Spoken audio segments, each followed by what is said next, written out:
George, what does it feel like knowing you're going to be headlining the biggest boxing bout in boxing history? It feels pretty good. Why wouldn't it? You know, it's a fantastic place to box. It's something that, you know, before this fight was announced, fighters would only dream of selling out, you know, our national football stadium. It's been done.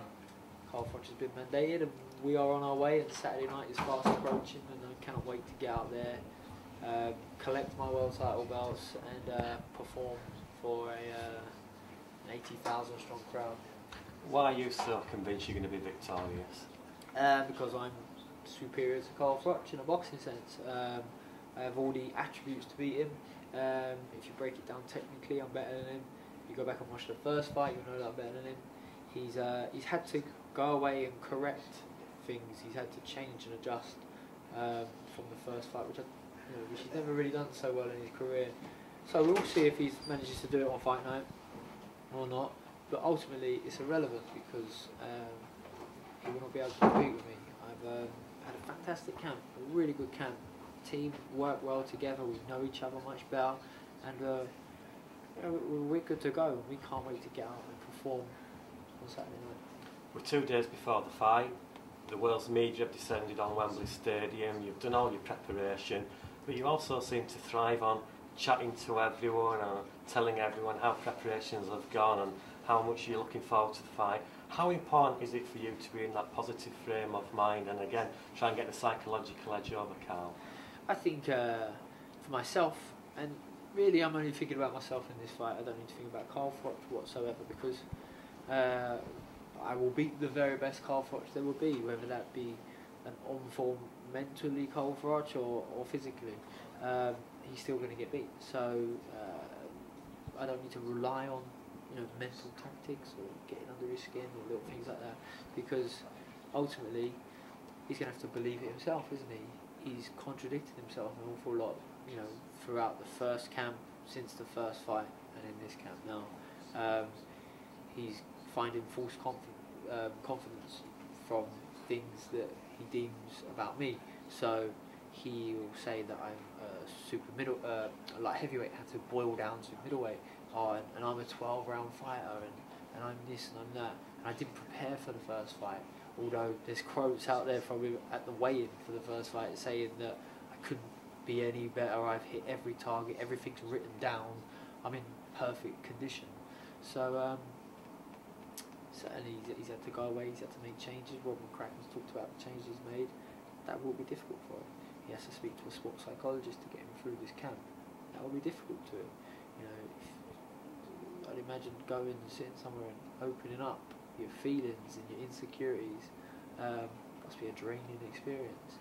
He spent the whole camp away from home, which for a safe and secure person is a good thing, but for an insecure person who has to also see a sports psychologist, because for many times of the day I'm sure he must feel alone or drowning or deep or struggling.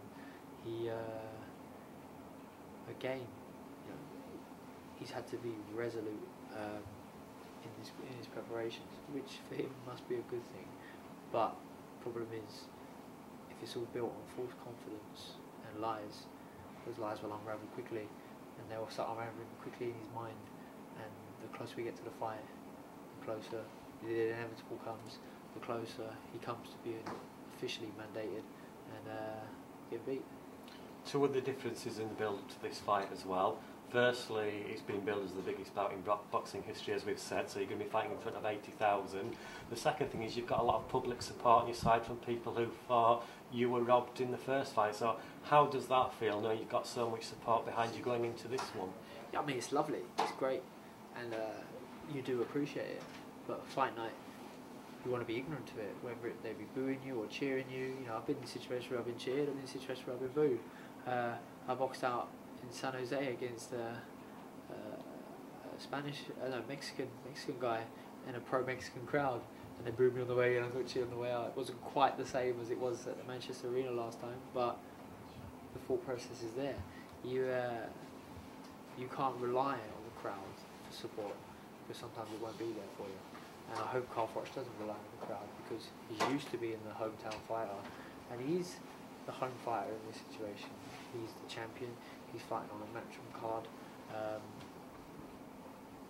But at the same time, the crowd will be split, and he'll have to deal with that anxiety. I'm sure he'll deal with it perfectly, as will I. How do you see the fight mapping out? I think I'll perform from the very start, and I'll get better round after round. That's what we envisioned, that's what we will do. I don't think Carl Froch can get past 3 rounds. Paddy, the trainer, reckons 5, possibly 6. But Carl needs to know that round after round it will get worse for him. And we're fully prepared to go 12 rounds and beyond. So the second half of the fight will be the worst half of the fight for Carl Froch. So wish him luck. Final 2 questions from me. George, the referee in the last fight, Howard Foster, you weren't happy with the decision. It was a controversial ending. What have you made of the appointment of the new referee for this fight? I don't know, to be honest. I haven't, Charlie Fitch, I don't know too much about him, to be honest. I never studied referees.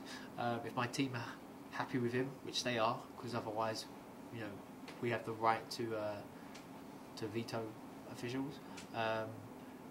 He wouldn't be working Saturday night, so we're more than happy with Charlie Fitch. We think he's a great referee. I know a little bit about him. I believe he's from New York. He's he's a youngish ref, but he's good. We've been assured by the IBF and Darren Peoples that he's a good ref, and we are 100% confident he'll get the job done. And there's been a lot of talk about the weigh-in tomorrow and the time of the weigh-in being 4 o'clock. Weigh-ins in this country are usually a bit earlier. What are your thoughts on that? Is that just Carl trying to play mind games? We like to piss and moan because we piss and moan, and we told Matchroom bollocks, we're not having fucking a 4 o'clock weigh-in. But ultimately we don't give a shit because we're on weight, I'm £4 over. I'm going to weigh in £2 light. So he can weigh in at 4 o'clock. We can weigh in 10 minutes before the fight if they want. We're on weight, so we're good. Okay, George, in the last fight you promised a fast start, which you delivered, and it seemed to change the course of the fight. I mean, for the next few rounds in particular, Carl was very trigger shy, and you beat him to the punch, and he kind of set the tone for the fight. How important is it a fast start in this second fight? We're going to come out and perform. We're going to win the first round. We're going to win every round. Fast start is important in every fight, I feel, you know. You never want to lose the first 4 rounds, or you never want to start slow. You want to be primed and ready to go. You want to be conditioned to go for 12 rounds. That's what I am. I beat Carl Froch for 3 minutes of every round, and that's what I'm going to do on fight night. So I'll start quick, but I won't start reckless. I'll start how I always start. I always start pretty quick. So you'll have to deal with contend with the game plan that's been put in front of him. There's nothing anxious or reckless about me. We're good to go.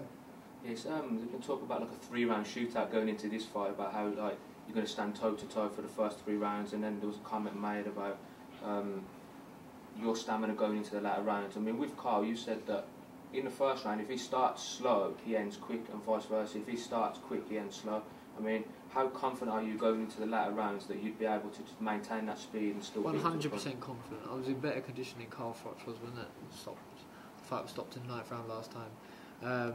We're conditioned to go out and perform for 12 rounds, and that's what we will do. We will do it well. Carl can start quick, or he can start slow. He can start cautious. He can start however he wants. He's still going to be beat. He's going to be beaten to the punch. The shots are you're not going to see coming.